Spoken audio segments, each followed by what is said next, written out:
Alright, the next one is going to be very suitable for marketers and advertisers. What are the two main stimuli that they are using to capture audience attention?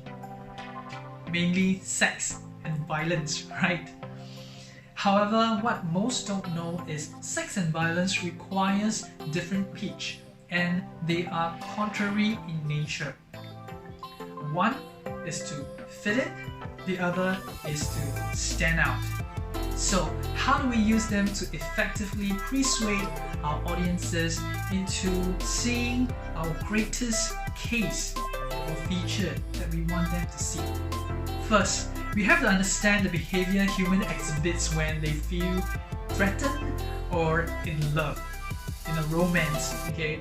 So when we feel threatened or threat, we tend to feel that we want to fit in, we want to be in a group so that we can feel safe, right?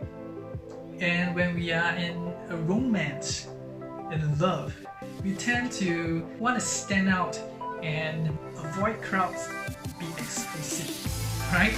There's an experiment that Dr. Cialdini did to prove this concept.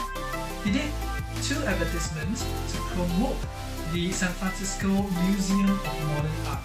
The first one was to stress the popularity of the museum and that it was visited by over 1 million people each year. And this was shown to 2 groups of people.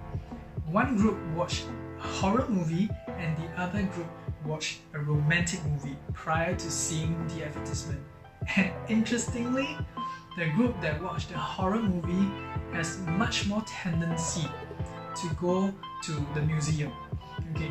Then the other advertisement was shown to these 2 groups as well, but that advertisement stressed on the exclusivity, the distinctiveness of the museum. And you guess what's the result? The one who watched the romantic movie has a higher tendency of visiting the museum. Interesting how this can affect our decision-making process unconsciously, isn't it? Next, Dr. Cialdini talks about not only the initial power of persuasion to pull our attention there, but also our staying power. It has to not only capture our attention, but it has to retain our attention as well. So one of the ways to do it is through mysteries. Mystery draws people's attention by creating open loops. And you know, our brain doesn't like open loops. It craves for closure. A simple example would be, say, you heard somebody whistling a familiar melody and suddenly it stops, and in your brain, you will crave to complete it, right? Or maybe even whistle it out. Okay, that is called the Zeigarnik effect. This is especially useful to retain people's attention. For any educator, you probably find that from time to time, it's a challenge to keep your students' attention throughout the whole class, right? So what Dr. Cialdini suggested is to give a mystery or a puzzle at the start of the class to capture the students' attention. And throughout the class, slowly unravel the mystery. Okay, giving them bits of information and then to resolve it at the end. Then tell them or inform them what kind of implication this has in their lives. Make sure that this mystery or puzzle that you are giving to your class is relevant to the topic or subject that you are teaching, because this will give maximum benefits to the class of students as well. Now we go into the second part of the book where we talk about more on the role of associations. It means that people get persuaded by words or environments or things because we give a certain association to them. For example, a study was done by the Stanford University on how words can influence us. They showed an online article on the 3-year rise in crime rate in cities to a random group of readers, and they depicted the crime rate as ravaging beast. Then they showed the same article to another random group of readers and depicted the crime as ravaging virus. Just a change of one word. Okay. Then they surveyed these two groups of people and asked them what are their preferred solutions to the crimes. Those that saw the article where depicted the crime as ravaging bees recommended more catch and cage solutions, whereas the ones that saw the article as ravaging virus recommended more of remove unhealthy conditions in the environment kind of solutions. Interesting, isn't it?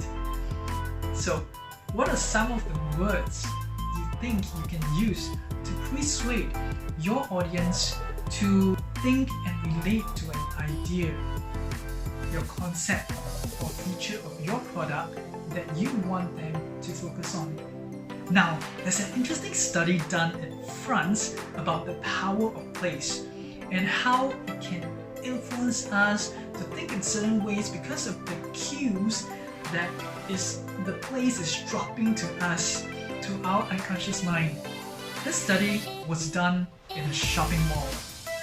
They had this attractive young man approach young ladies in the mall walking alone and give them a compliment, then ask if she can give him the number. This was done in front of different shops in the mall. For example, a shoe shop, a bakery, a clothing boutique store, and so on. The interesting thing is this: in front of every one of the shops, the success rate was about 13.5%. However, except for one shop, the success rate doubled. That shop is a flower shop, because flowers are associated with romance. And this is so interesting because our environment can actually influence us to such an extent that unconsciously we are not even aware of it. And this is a tip for you guys, singles out there. If you want to get numbers in a shopping mall, get it in front of flowers shop. I hope this video has brought value to you. If it did, give me a thumbs up, comment below, or share it with a friend you care about, because you're not just sharing a video, you're sharing content that could make a difference in people's lives. And remember to hit the subscribe button or the notification bell to be notified of my weekly learnings from the books I've read on relationship, business, and personal development. Thank you. Do check out these other books I've reviewed. I hope they'll bring more value to you and inspire you to bring out your best potential. If you like this, hit the subscribe button and be part of the journey to inspire learning. Leon here, wishing you well and see you in the next video.